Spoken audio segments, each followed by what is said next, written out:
Voilà. Bonjour, chers élèves, et merci de nous suivre dans ce site de e-répétiteur. Nous allons aujourd'hui traiter du premier chapitre du programme de philosophie qui s'intitule Origine et spécificité de la réflexion philosophique. Donc, ce chapitre se trouve être le premier du domaine 1. Vous savez que le programme de philosophie est divisé en 4 domaines. Le domaine 1, c'est la réflexion philosophique. Le domaine 2, c'est la vie sociale. Le domaine 3, c'est l'épistémologie. Et le domaine 4, l'esthétique. Alors, nous avons choisi pour cette partie le premier chapitre, ce qui est logique d'ailleurs, qui se trouve être le chapitre qui traite les problèmes de l'origine et ce qui fait la spécificité de la philosophie par rapport aux autres formes de connaissances. Et c'est la raison pour laquelle nous avons divisé ce cours en 2 parties, dont la première va porter l'accent sur les origines de la philosophie et la deuxième sur ce qui fait sa spécificité, c'est-à-dire ce qui fait sa particularité par rapport aux autres domaines, aux autres formes de connaissances, comme le mythe, comme la religion, comme la magie, comme la littérature, etc. Alors, l'élève doit comprendre à la fin de ce chapitre, il doit donc être en mesure, n'est-ce pas, de saisir le sens du mot origine et d'être capable aussi de retenir quelques idées par rapport à cette origine, parce que justement, l'objectif, n'est-ce pas, du cours, c'est que l'élève puisse, une fois qu'on lui donne un sujet de dissertation ou de commentaire de texte, qu'il puisse véritablement, n'est-ce pas, argumenter, qu'il puisse avoir des éléments lui permettant d'apporter des réponses à la question qui lui sera posée. Voilà. Maintenant, il y a un sommaire que nous avons proposé, n'est-ce pas, et que nous allons dérouler au cours de ces minutes qui vont suivre. Il y a d'abord la partie introduction. Après cette partie, nous tenterons de montrer l'équivocité qui accompagne la question de l'origine. Ensuite, voir les origines circonstancielles, c'est-à-dire les conditions dans lesquelles, en réalité, la philosophie est née. Ensuite, voir l'origine présocratique. Vous savez qu'on ne peut pas parler de l'origine de la philosophie sans pour autant évoquer, n'est-ce pas, les présocratiques. Ensuite, le tournant socratique, puisque Socrate lui-même constitue une référence dans l'histoire de la philosophie. Et enfin, terminer par la période hellénistique, qui est aussi une période assez importante dans cette histoire de la philosophie. Alors, c'est des séquences que nous avons choisies. Nous avons mis l'accent sur les thèses les plus connues et les plus faciles à comprendre, puisque vous savez, on ne peut pas parcourir toute l'histoire de la philosophie. C'est extrêmement énorme. Bien. Maintenant, concernant l'origine, il faut d'abord savoir que l'origine elle-même de la philosophie est controversée. Et qu'est-ce qu'on doit comprendre par controversée? Cela signifie que les thèses défendues ne sont pas les mêmes. Les gens jusque-là, les penseurs, je veux dire, jusque-là, ne sont pas tombés d'accord sur une même origine de la philosophie. Les uns pensent que la philosophie est née en Grèce, n'est-ce pas, par l'élaboration de la pensée des présocratiques. J'y reviendrai tout à l'heure. Les autres pensent que, comme Cheikh Anta Diop pense que la philosophie est plutôt née en Égypte. Pourquoi? Parce que tout simplement, tous ces grands penseurs à qui on attribue l'origine de la philosophie ont fait la Grèce, ont effectué des pèlerinages intellectuels en Grèce, ils se sont ressourcés en Grèce, en Égypte, excusez-moi, avant de rentrer chez eux pour fonder leur propre philosophie. Alors ça, c'est la thèse, par exemple, qui a été défendue par le grand penseur Cheikh Anta Diop, qui était un épistémologue hors pair. Ensuite, sachez que la philosophie aussi, pour savoir un peu son origine, mais il faudrait qu'on essaie de la distinguer des autres formes de connaissances, surtout le mythe, n'est-ce pas, qu'elle a trouvé sur place. Parce que vous devez savoir qu'avant la philosophie, qu'avant l'avènement de la philosophie, c'est-à-dire avant qu'elle ne soit née, les hommes expliquaient le monde. Les hommes, n'est-ce pas, et bien trouver des formes d'explication des phénomènes qui sont autour qui étaient autour d'eux. Les hommes n'ont pas attendu la naissance de la philosophie, mais pour donner des explications. Donc, qu'est-ce qui leur servait de principe d'explication? C'était le mythe. Et le mythe, dans ce sens-là, peut être défini comme un récit qui a une forme légendaire, qui se transmettait de génération en génération et qui servait de principe d'explication à tous les phénomènes qui sont autour de nous. Lorsqu'on se pose une question, par exemple, pourquoi il pleut, ce phénomène de la pluie que nous remarquons tous, ben on s'attend toujours à des réponses, parce que c'est l'homme qui est comme cela de façon naturelle. L'homme est un être doué de raison, et à partir de cette raison, il cherche toujours à connaître et à comprendre les phénomènes qui sont autour de lui. Et bien, sachez donc que c'est le mythe qui servait de principe d'explication, et c'est justement ça qui fait un peu la notoriété de la Grèce antique, puisqu'en Grèce antique, eh bien, les mythes expliquaient tous les phénomènes, et vous voyez que chaque force de la nature renvoyait à une divinité quelconque. Et à partir de ces divinités-là, on expliquait tous les phénomènes. Donc, parlant de l'origine de la philosophie, on ne peut pas ne pas évoquer les autres formes de connaissances, surtout le mythe, comme je l'ai dit tout à l'heure, qui étaient là, n'est-ce pas? Et que donc, il faut savoir que la philosophie elle-même est née dans un contexte mythique. Ensuite, cela nous renseigne sur la difficulté qui accompagne le mot origine. Parce que justement, en philosophie, il est important de se poser des questions. Il est important de saisir le sens des notions. Si une notion n'est pas saisie du point de vue de son sens, il sera difficile de débattre là-dessus. Et c'est la raison pour laquelle, dans ce cours, l'élève doit d'abord chercher à comprendre le sens qu'il doit donner au mot origine. Qu'est-ce qu'on appelle origine? L'origine en tant que telle renvoie à quoi?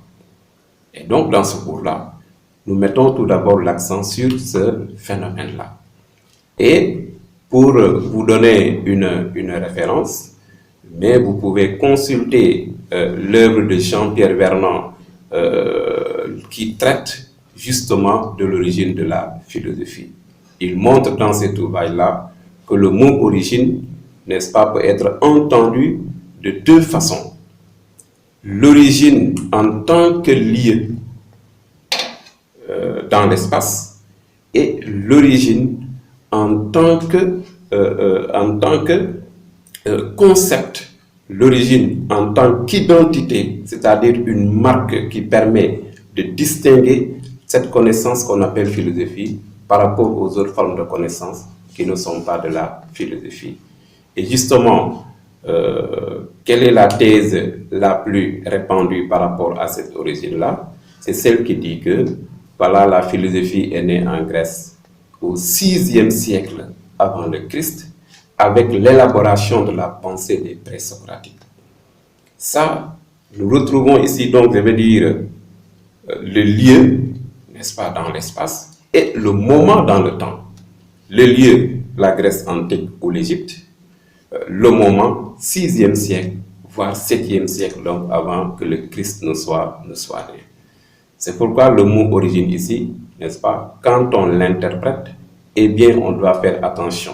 Il s'agit de quelle origine? L'origine qui met l'accent sur le temps et l'espace, ou l'origine qui met l'accent sur la forme de connaissance, comme le mythe, comme la philosophie, comme la science, comme toute autre forme de connaissance, n'est-ce pas, qui se trouve être un ensemble d'idées. Et c'est pourquoi, n'est-ce pas, cette origine dont nous avons fait allusion tout à l'heure, pourquoi la Grèce? Pourquoi l'Égypte? Est-ce qu'il a existé un ensemble de circonstances qui ont rendu possible cette naissance-là en ces lieux précis plutôt qu'ailleurs? Et c'est là une question fondamentale que l'on doit aussi comprendre. Si on dit que la philosophie est née en Grèce, certainement il y a eu des conditions, n'est-ce pas, qui ont rendu possible cette naissance. Certainement, il y a eu des transformations, il y a eu des conditions politiques, des conditions géographiques, bref, un ensemble de circonstances sans lesquelles peut-être qu'en réalité, la philosophie ne serait pas née. D'où l'ambiguïté donc, n'est-ce pas, qui accompagne un peu le mot origine. Maintenant, nous devons aussi éclairer les quelques circonstances particulières qui ont rendu la naissance de la philosophie en Grèce, puisque c'est la thèse la plus répandue, n'est-ce pas? Qu'est-ce qu'on trouvait en Grèce, en réalité? On nous dit que la philosophie est née à Milet. Milet se trouvait en Ionie. L'Ionie se trouvait sur la côte méridionale, en Asie mineure. Et Milet était une ville assez particulière, puisque c'était une ville carrefour. Une ville carrefour signifie quoi? C'était une ville de rencontre. Alors, avant de continuer, je précise que lorsqu'on dit ville, eh bien, ville ici, c'est au sens étymologique du mot. Qu'est-ce que cela signifie? Ville, du latin kiwis ou du grec polis, qui signifie habitation. Donc, quand on dit ville, eux ne comprenaient pas exactement ce que nous connaissons aujourd'hui dans nos villes respectives. Non, ça n'a rien à voir. Ville ici, c'est au sens étymologique du terme qui signifie donc habitation. Alors, Milet avait cette particularité-là. C'était véritablement un carrefour, une rencontre qui a vu se développer son commerce, qui a vu se développer, n'est-ce pas, son agriculture, et qui a favorisé quelques changements de mentalité. Et on a connu la naissance d'une certaine classe assez aisée, autant, bien sûr, par rapport aux autres classes. Et c'est ça qui pousse à dire qu'en réalité, Milet a bénéficié de conditions beaucoup plus favorables qui peuvent occasionner la naissance de la philosophie. Pourquoi? Parce que je l'ai dit tout à l'heure, parce que ces rencontres, ce brassage de culture, ces échanges, n'est-ce pas, particuliers que Milet a connu autant, a fait que, n'est-ce pas, on a connu la naissance d'une classe intellectuelle. Des gens qui ont osé, pour la première fois dans l'histoire, défier le mythe et tenter de donner une explication à l'origine des phénomènes sans pour autant faire recours à des mythes. Je disais tantôt que le mythe était la première forme de connaissance à partir de laquelle on expliquait les phénomènes de la nature. Mais le mythe avait un caractère assez particulier. Pourquoi? Parce que justement, personne n'avait le droit de le remettre en question. Le mythe avait un caractère sacré. Aucun membre de la société qui y croit n'avait le droit de le remettre en question. On devrait tout simplement croire et se taire. Ce que Jean-Pierre Vernant appelle une vénération muette. Alors, pour la première fois dans l'histoire, qu'est-ce qui s'est passé à Milet? On a connu la naissance d'une certaine classe intellectuelle assez favorisée, une certaine bourgeoisie, entre parenthèses, n'est-ce pas? Donc, des gens qui ont osé remettre en question l'explication mythique et tenter d'expliquer les phénomènes de la nature en faisant recours à la raison. Et j'y reviendrai donc tout à l'heure. Et c'est pourquoi on dit que la philosophie est née à Milet. Milet se trouvait en Ionie, sur la côte méridionale, en Asie mineure. Donc c'est l'ensemble de ces conditions-là, en réalité, qui, quelque part, n'est-ce pas, a favorisé la naissance de la philosophie, n'est-ce pas, à Milet. Alors, l'origine de la philosophie est souvent attribuée donc à cette classe intellectuelle grecque qu'on appelle les présocratiques. Et qu'est-ce qu'on doit comprendre par présocratique? Ce sont les philosophes grecs avant Socrate. J'ai cité tout à l'heure Thalès. Thalès a été considéré comme étant le premier. Ce sont les Milésiens. Puisque, je l'ai dit tout à l'heure, la philosophie est née à Milet. Donc, quand on dit les Milésiens, en ce qui concerne l'origine de la philosophie, sachez exactement qu'il s'agit donc de ces trois penseurs-là. Thalès, Anaximandre, Anaximène. Ils sont donc considérés comme étant les premiers. Pourquoi? Parce que justement, dans ce contexte-là, ils ont été les premiers, n'est-ce pas, à avoir remis en question le mythe et à tenter une explication qui n'était pas mythique pour la première fois dans l'histoire. Donc, lorsqu'on les ramasse, n'est-ce pas, tous ensemble, on les appelle pré-socratiques. Pré signifie avant, et socratique, ce qui est relatif à Socrate. Socrate, ici, j'y reviendrai dans le cours, constituant, étant donc une référence dans l'histoire de la philosophie. Parce que s'il y a un avant Socrate, un pendant Socrate et un après Socrate, cela signifie que Socrate donc occupe une place fondamentale, n'est-ce pas, dans l'histoire de la philosophie. Mais lorsqu'on cherche, comme l'objectif de notre cours ici, lorsqu'on cherche donc les origines de la philosophie, on ne peut pas ne pas faire allusion à ces hommes qui ont précédé Socrate, qui ont posé les jalons, qui ont osé remettre en question le mythe et tenter de donner une autre explication qui n'était pas mythique. Parce que je vous l'ai dit et on le rappelle, le mythe occupait une place fondamentale, n'est-ce pas, du point de vue des connaissances, du point de vue de l'explication de tous les phénomènes qui sont donc autour de nous. Alors, les présocratiques, je l'ai dit tout à l'heure, le premier est Thalès. Et pourquoi Thalès est considéré comme étant le premier? Parce que, je me répète, il fait partie des premiers, le premier parmi les premiers si vous voulez, à tenter une explication qui n'était pas mythique. D'où viennent les choses qui nous entourent? D'où vient ce ciel? D'où vient cette terre? D'où vient cette mer? D'où vient l'air? Ces éléments-là qui sont autour de nous, avec lesquels nous vivons et qui nous déterminent en quelque sorte. D'où viennent-ils? C'est le mythe qui donnait des explications. C'est le mythe qui proposait des explications et chaque individu devrait y adhérer. Mais pour la première fois, au lieu de faire recours à un mythe, mais Thalès a tout simplement dit que c'est l'eau qui se trouve être l'élément premier à partir duquel toute chose est née. L'élément eau, l'eau. Nous connaissons ce qu'est l'eau.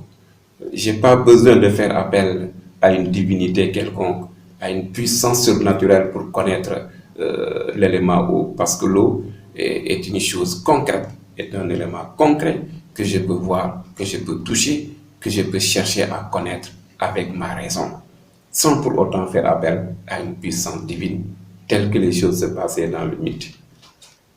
C'est tout simplement la raison pour laquelle on dit que Thalès a été le premier philosophe.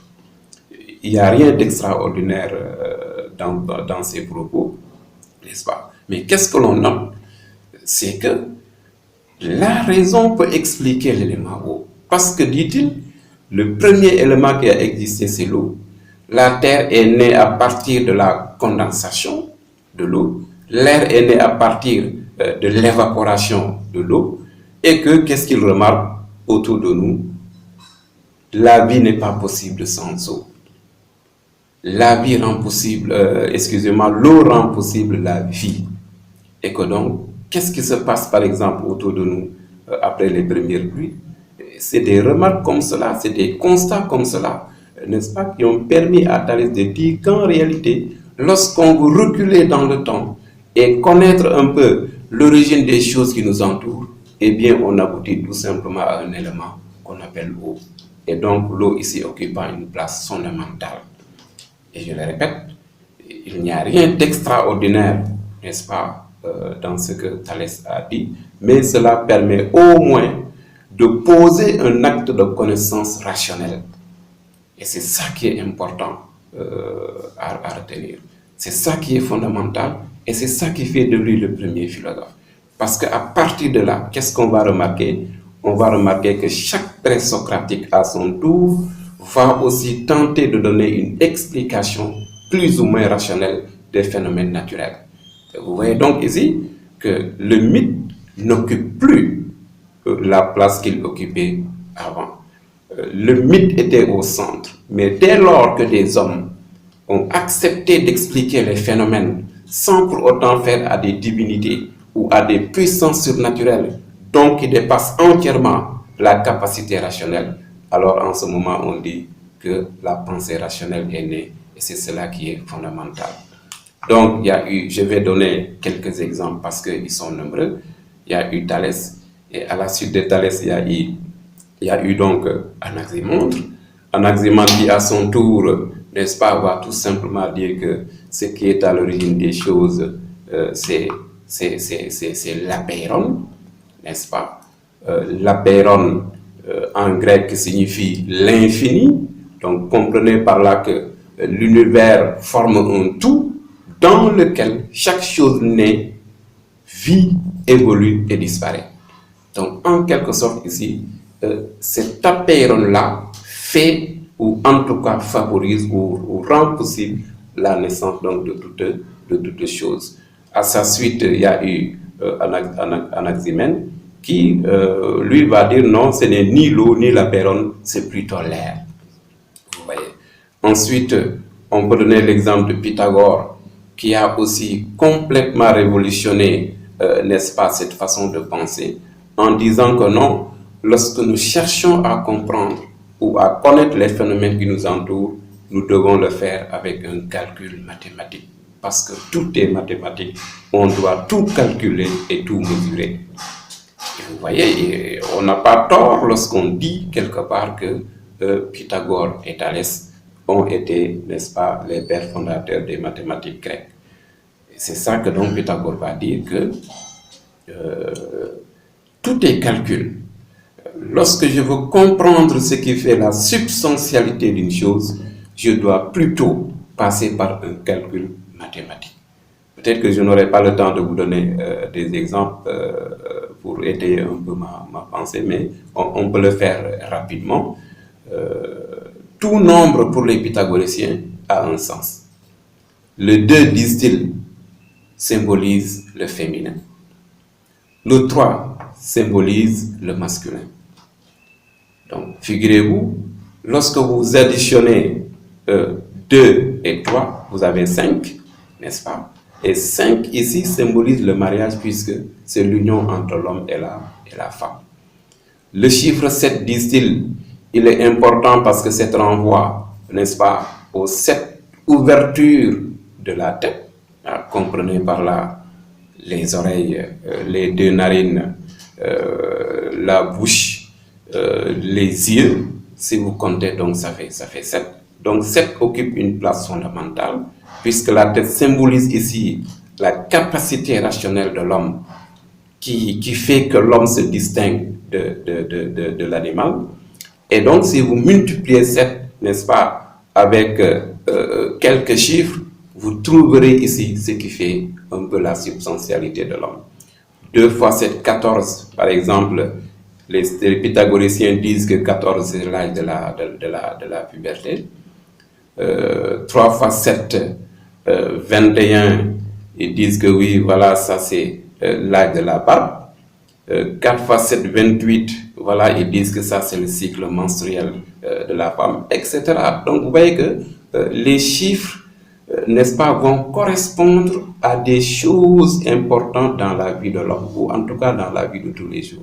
Et c'est la raison qui va pousser ces pythagoriciens à dire qu'on doit tout calculer et tout mesurer lorsque nous cherchons à connaître ce qui fait la substantialité des choses. Vous avez Xénophane aussi, qui fait partie des présocratiques, qui va défendre aussi autre chose en montrant que l'être est, le non-être n'est pas, n'est-ce pas? Je vais revenir sur ces présocratiques dans d'autres vidéos. Vous avez Parménide, ils sont nombreux, vous avez Héraclite, vous avez Anaxagore, vous avez d'autres aussi, je vous l'ai dit, ils sont nombreux. Mais bref, retenez que on dit que ce sont eux qui ont donné naissance à la philosophie. Pourquoi? Parce qu'ils ont osé affronter le mythe, ils ont osé donner des explications qui n'étaient pas tout à fait donc mythiques. Ensuite, il y a eu aussi un autre phénomène assez important avant ou pendant la vie de Socrate. C'est un peu l'influence capitale des sophistes. Parce que aussi, il sera difficile un peu de vouloir retracer l'histoire de la philosophie sans pour autant faire allusion, n'est-ce pas, aux sophistes. Et beaucoup d'entre eux étaient contemporains de Socrate. Les sophistes étaient des hommes, des intellectuels grecs. Des intellectuels grecs qui défendaient l'idée selon laquelle nous pouvons tout expliquer, nous pouvons tout connaître. Et que donc la vérité ne dépend que de celui qui parle. Il faut être capable d'argumenter, il faut être capable, n'est-ce pas, de défendre ce que l'on dit. Et c'est pour eux, c'était ça. Et pour eux, c'était ça l'essentiel. L'essentiel. Et justement, Socrate avait l'habitude de les rencontrer dans les rues, n'est-ce pas, de discuter avec eux, de leur poser des questions. Et c'est justement dans cette mesure-là qu'il deviendra assez célèbre, n'est-ce pas? Et que c'est aussi dans ce contexte que Platon va le rencontrer. Je vais revenir donc tout à l'heure. Et parmi ces sophistes-là, n'est-ce pas, nous pouvons donner l'exemple de Protagoras d'Abdère, là on choisit les plus célèbres.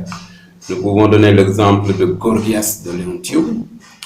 Nous pouvons aussi donner l'exemple de Prodikos de Sèos. Ils étaient tous de grands sophistes, n'est-ce pas, dans la Grèce antique. Maintenant, toujours dans ce contexte-là, on ne peut pas ne pas non plus évoquer le tournant socratique. Le tournant socratique qui est extrêmement fondamental, parce que si on parle de la philosophie en tant que connaissance conceptuelle, comprenez par là un ensemble d'idées qui sont structurées, organisées et cherchant à rendre compte d'un certain sens, eh bien, on doit reconnaître ceci donc à Platon, et Platon a été donc influencé, guidé par son maître Socrate. C'est pourquoi d'ailleurs on dit que quelque part que la vraie philosophie est née de Socrate.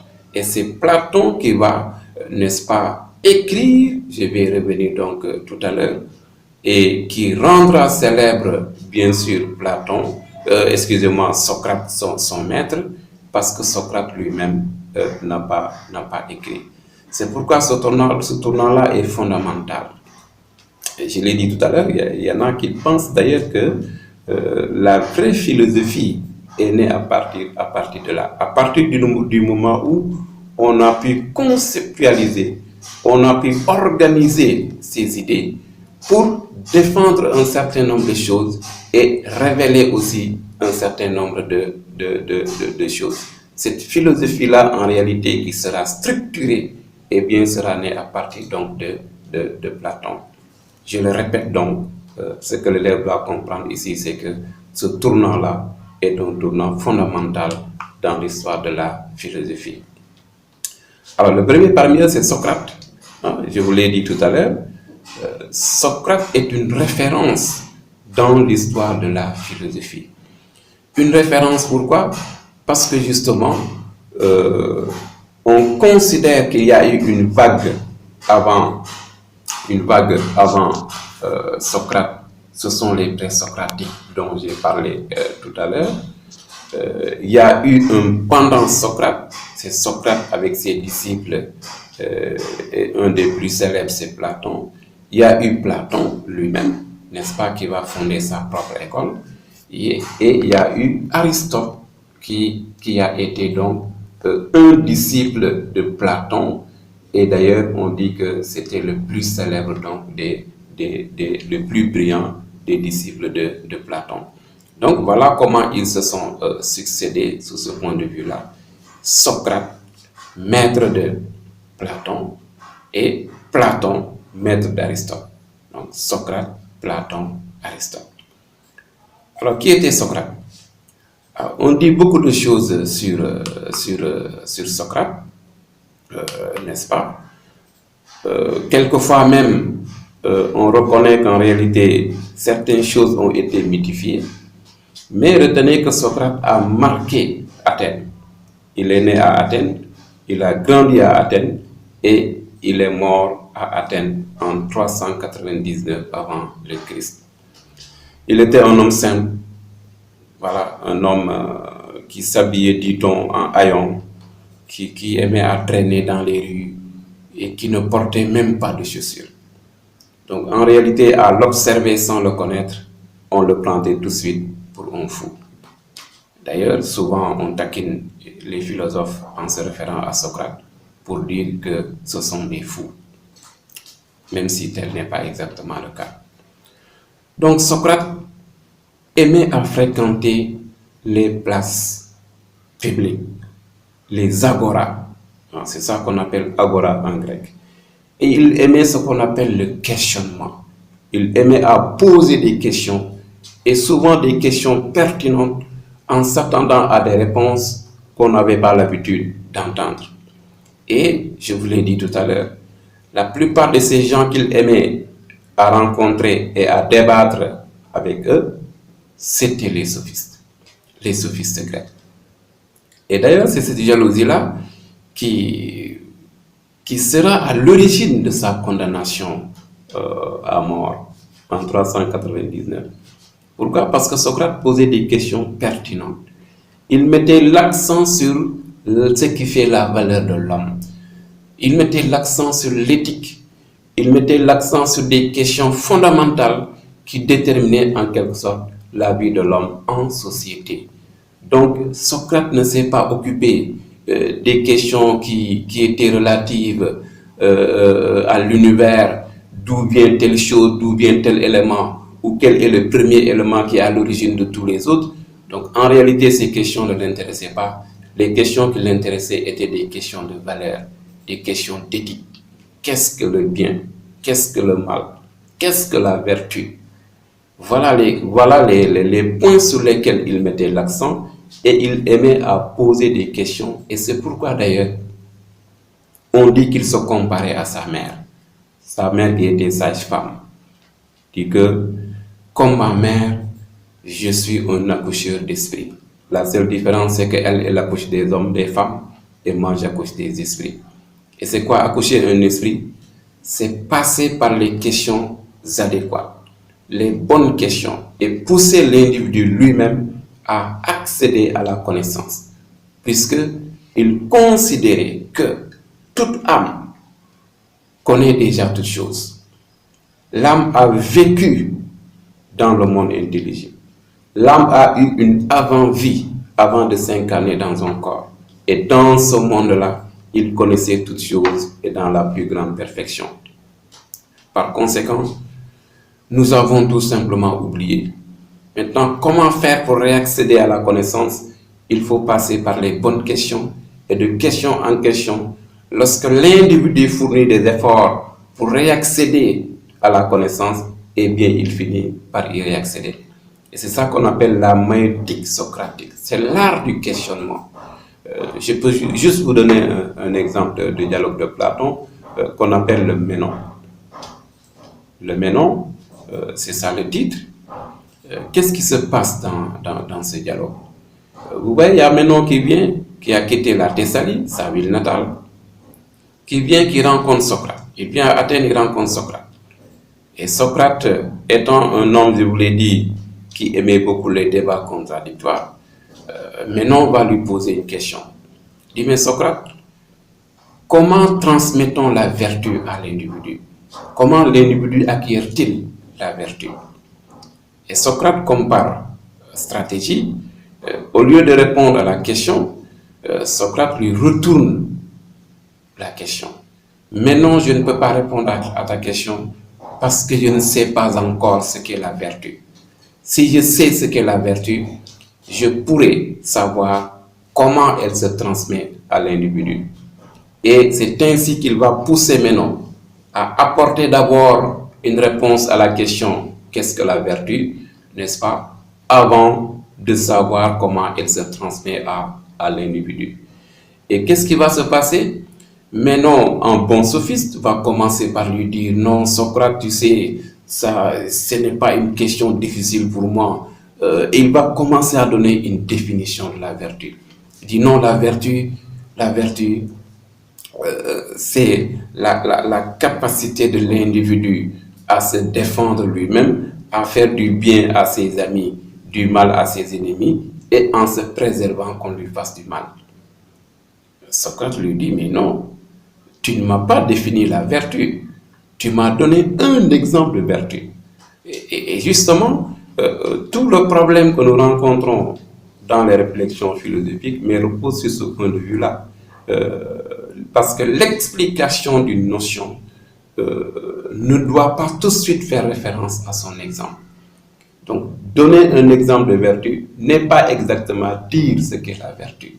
Et dans les débats, n'est-ce pas, on va se rendre compte qu'à un certain niveau, Ménon qui croyait connaître ce qu'est la vertu, mais sera obligé de reconnaître qu'en réalité, il ne sait pas ce qu'est la vertu. Et va tout simplement dire à Socrate, « Oh Socrate, avant de te rencontrer, je savais ce qu'est la vertu.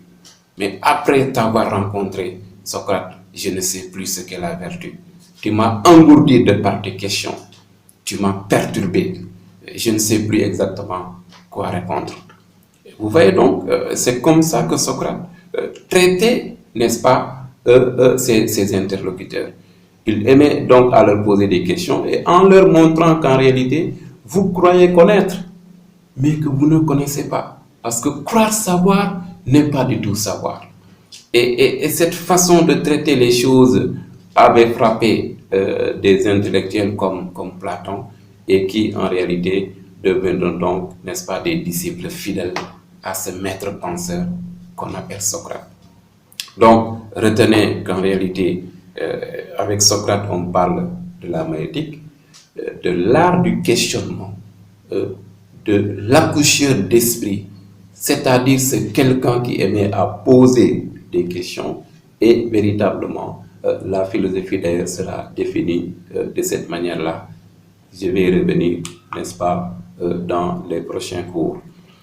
Alors, c'est ce qui va permettre donc à Platon de reprendre les thèses de son maître, parce que vous savez que Socrate n'a rien écrit.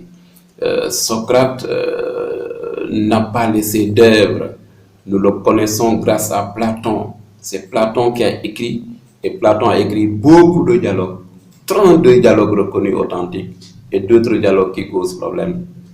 Parce que les uns disent que c'est de lui, les autres disent que ce n'est pas de lui, mais bien, ce n'est pas important ici, n'est-ce pas? C'est Platon donc qui va écrire, et Platon aussi va marquer l'histoire de la philosophie, je vous l'ai dit. Il va poser les jalons conceptuels, et c'est de lui que nous avons hérité, n'est-ce pas, de cette démarche qui consiste véritablement à poser toutes choses, n'est-ce pas, dans les idées avant véritablement de les matérialiser. Et c'est pourquoi d'ailleurs on dit que la philosophie est essentiellement conceptuelle, elle est essentiellement métaphysique.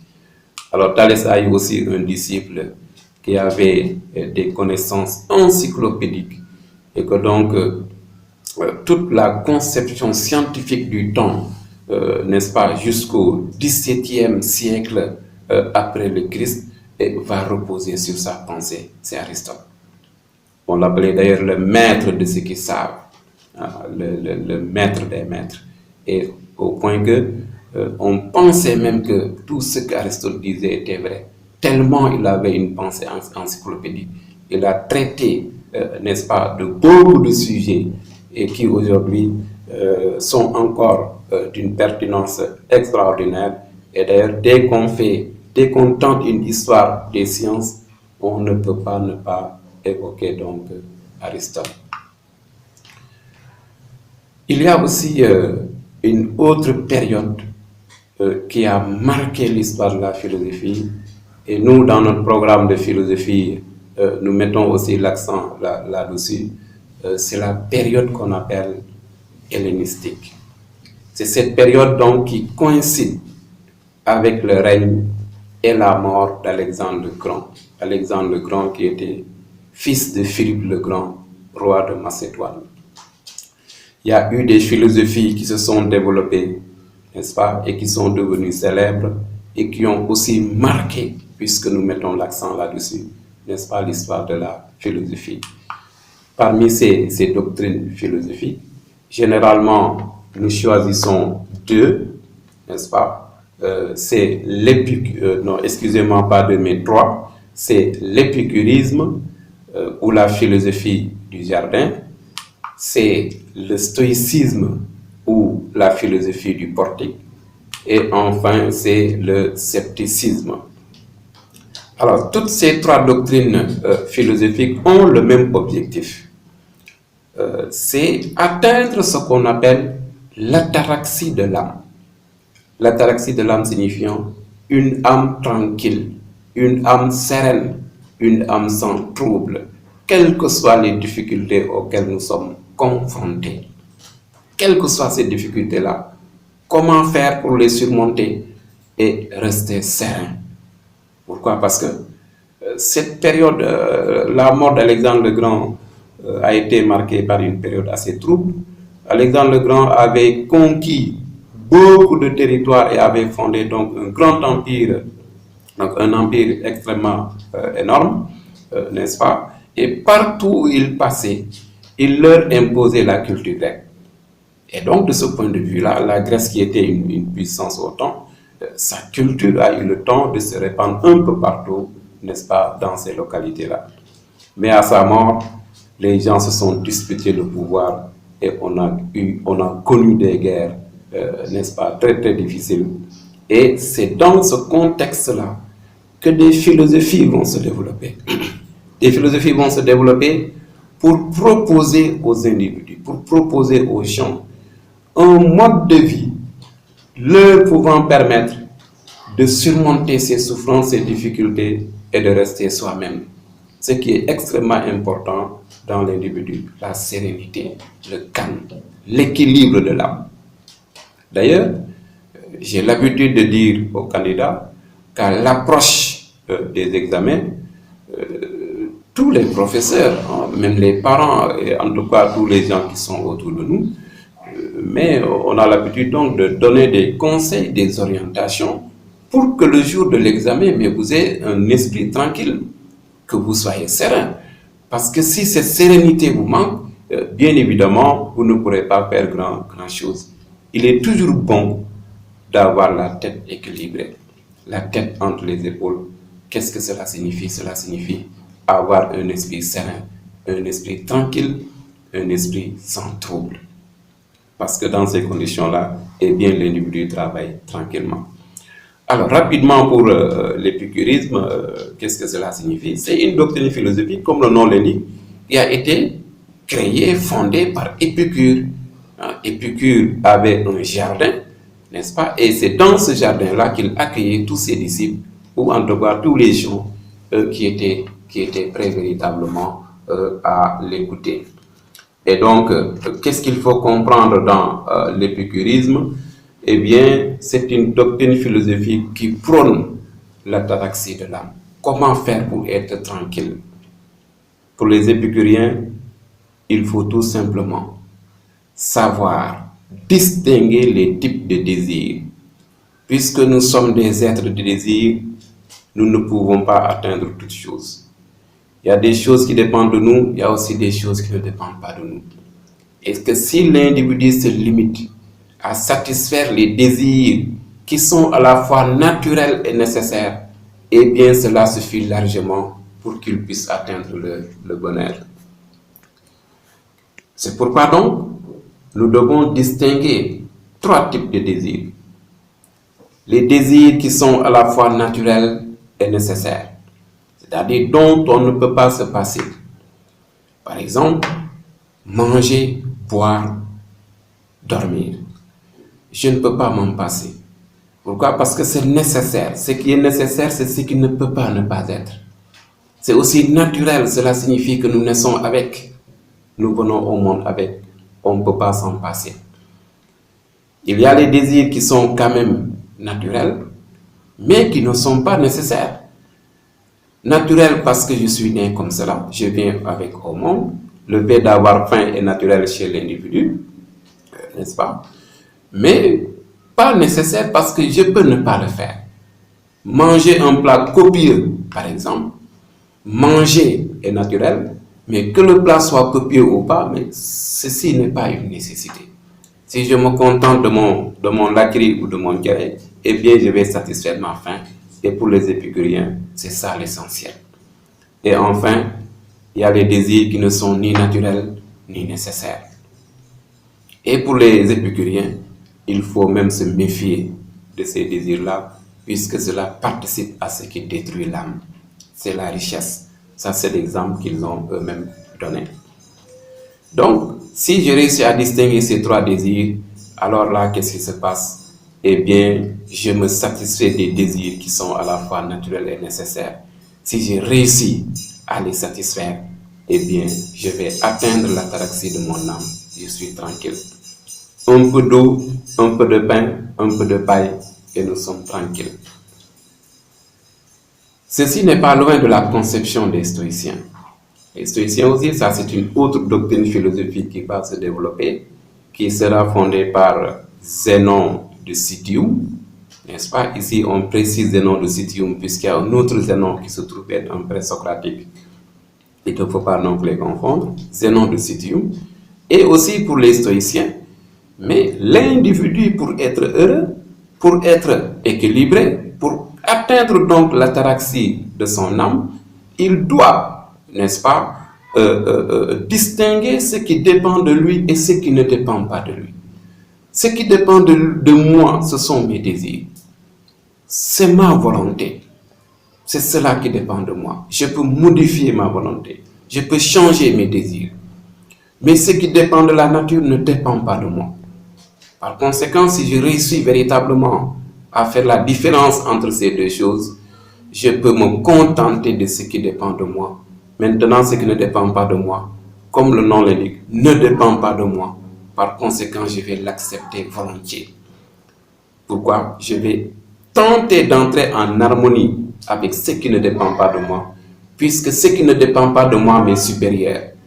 Et si je tente de lutter contre ce qui ne dépend pas de moi, je risque tout simplement de faire ce qu'on appelle une autodestruction. Et cela ne favorise pas mon bonheur. Par conséquent, si je réussis donc à distinguer ces 2 choses, je suis tranquille. Pas de souci, comme on le dit, je suis serein et je pourrai affronter toutes les difficultés qui seront devant moi, les surmonter et rester serein. Le scepticisme, je vous l'ai dit, non plus n'est pas autre chose que cela, c'est-à-dire l'atteinte de l'ataraxie de l'âme. Mais pour les sceptiques, l'individu doit renoncer, n'est-ce pas, à chercher la connaissance. Pourquoi? Parce que tout simplement,